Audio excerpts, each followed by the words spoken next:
Once again, the Morning Brew, and we found our way over to the couch. And I'm Larry Aarons, along with Aaron Muffaletto. I'm enjoying this show so far. Very fun. Yeah. For me, I'm getting a lot of good little tidbits, taking notes on the side. Yeah. Okay, we've had weddings, we've had jewelry, now let's talk about some wine. It's all the finer things in life. And our good friend, the Southwestern wine guy, is here. This, my friends, is Jim Hammond. You need to know Jim if you love wine and if you love the Southwest. Yes. He's the guy. By the way, this segment is brought to you by our friends at Albuquerque Arts and Entertainment Magazine, New Mexico's only magazine dedicated to arts and culture, available online and all around Albuquerque and Santa Fe. Nice to have you, Jim. Good to see you. Thank you. Very good to be on the show again. And yeah, one of the things that I do, of course, is the Artful Pairings column at Albuquerque Arts. And in fact, one of the things I wanted to talk about, of course, was Bosch Restaurant, which is located close to Alameda and Coors in the La Bella complex. And it's a marvelous little place. I mean, it really is kind of small. Yeah. Not too many tables, but Franz Dinkelman, who runs it, is a fabulous chef and does a great job. And in fact, we were going to evaluate it. Barbara and I went to the Bosch, and I said, Franz says, I'd like to do, the way we like to do it, and this is a new concept we came up with, is show me what you can do. I want to know how you can pair your wines with your food and select them appropriately.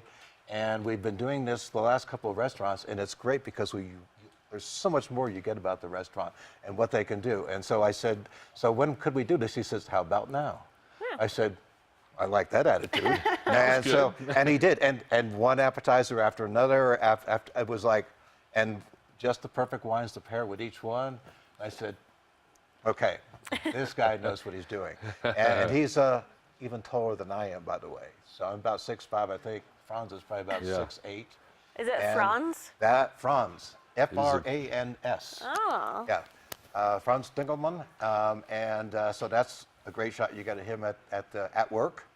And it's a small kitchen, and they basically, he goes out, finds the fresh produce, all the local stuff, local meats, wow. and then decides what he's going to throw together. And he did. And that's him. And Dolores is actually a lot shorter than that. But after I took a couple of pictures, I said, Dolores, why don't you get in a chair so you can actually be taller than Franz? Here you go. She thought that was a great idea. So she's actually a little bit shorter than that. And so that was just a wonderful experience, and I suggest anyone to try it out. They're closed Tuesday. The rest of the time they're there. If you might have noticed, there was a little chalkboard there. That's your menu. Whatever is all the local. specials. So whatever he's all the found, specials. That's it. So there's no menu other than that, other than just the wine list. Being a small dining room, you should make a reservation, right? I would either recommend, although you could just go in just like I did and just say, show me what you can do. Now, remind, what's the place called? I missed it. B-O-U-C-H-E. Bouche. It's supposed to be French for mouth. And Well, that's where the food goes, so you know. yeah, exactly. It kind of relates, so I thought it would be a good one. So that was quite nice. And the other interesting thing they do is that they're also affiliated. They have a symbiotic relationship with the La Bella Winery tasting room that's right next to it. Yeah. And all the wines they do are New Mexico wines. Oh, that's the great. first restaurant I found that just exclusively does it. I So they do the Milagro wines, which is one of my favorites. I've mentioned them before. And also Southwest wines, which do D.H. Lacombe and Blue Teal and St. Clair wines. So you have a wide range of, and the thing is you can go in the tasting room and Bosch will provide tastings to go with your wine, or the wines come from there. So it's a great way to handle that, and it means they can charge less for their wines too, which works for me. Yeah, definitely. That sounds good. My wife and I have been with you and your wife Barbara to a wine tasting dinner, and it's really fun going with Jim because obviously he knows way more about wine than I do. And it's fun to put that experience together. On that occasion, we went to Prairie Star, and and they have a great wine list as well. And it was fun to watch you work and put things together with the food, and I learned a lot. Well, I also worked with the sommelier there, Yeah. Samuel McFall, who's wonderful. And I like going to restaurants where, and I think a lot of people would consider the same thing, is where, gee, I don't know which wine I should have with this. And you want to find a waiter that can say, you know, what would you recommend? And the good restaurants do that. So certainly they can do it at Boche. They do it at a number of the other restaurants. Prairie Star Right. is a perfect example. I can rely on Samuel for anything. Just say whatever. Yeah. And speaking of wines of New Mexico, you brought along a book, Wine of Enchantment, which is a guide to traditional wines here in New That's Mexico. his book, yeah. And it's your book. Thank you, Erin. So Yeah, tell us a little bit about it. And well, it's this is the second edition, and it's all wine fundamentals as well as everything about New Mexico wines, from our history as the first successful winemaking state, all the way through, and then it covers a lot of the things you should know about wine tasting, care and feeding of wine. So all the fundamentals are there as well, and I'm probably going to end up doing a course probably with UNM based on the book. Just one more thing that I have to do to keep myself busy, Yeah. which is easy to do.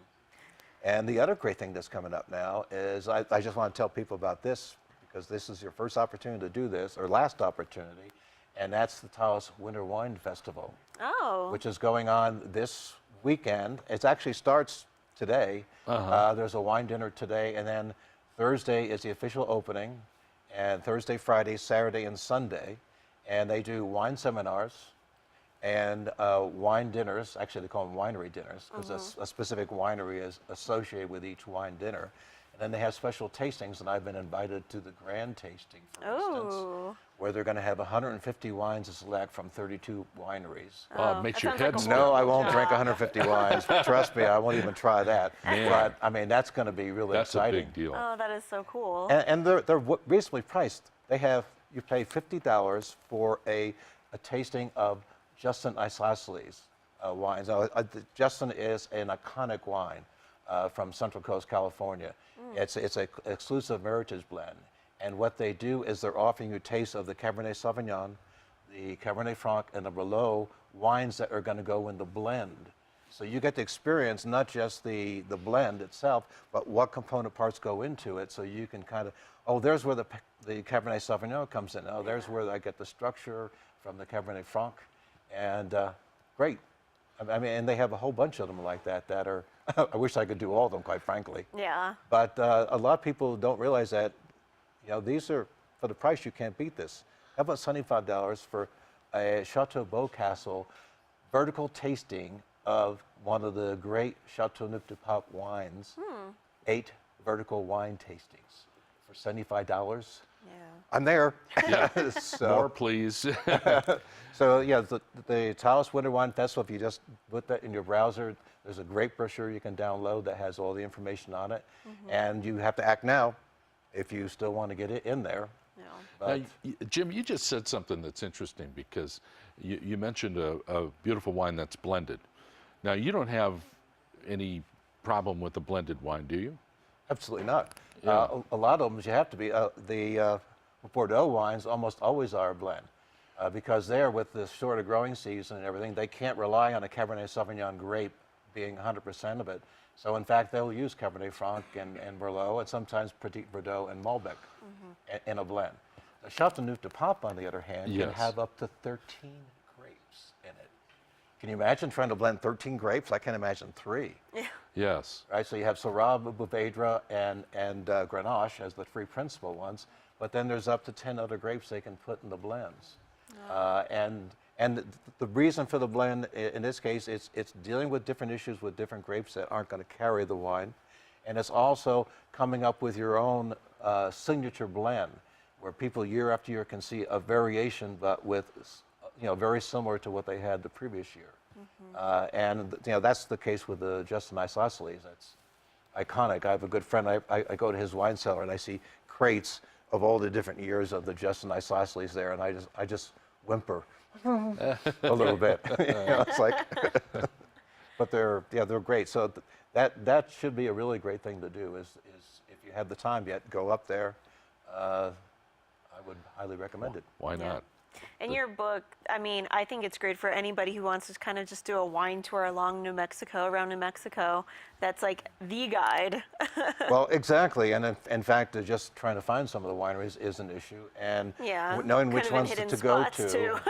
And yeah, well, they are spots. There's the three nice ones up around just south of Taos, in fact, are Black Mesa, Vivac, and La Chirapata. Yeah. And those are three very different, very good wineries. Been to Black Mesa. Yeah. Haven't. And yeah, if you go through the whole table of wines there, that's probably the only place you will go. Yeah. That one's Yeah. pretty intense. Your column in Albuquerque Arts magazine is called what? Wine pairing? Artful Pairings. Artful pairings. Yeah. Yeah, and that's the reason why is I think wine should be an essential part of any restaurant. If they don't have a philosophy where they think wine is an integral part that is going to enhance what they do, then that's not a restaurant I really want to go to. Yeah. I'm a wine Jim guy. Hammond, the Southwestern wine guy, and this segment brought to you by Albuquerque Arts and Entertainment Magazine, available online and all around Albuquerque and Santa Fe. Jim, good to have you. Good to see you as always. Yeah, thank you. Thank you. Aaron and I will be back with more in just a moment on The Morning Brew.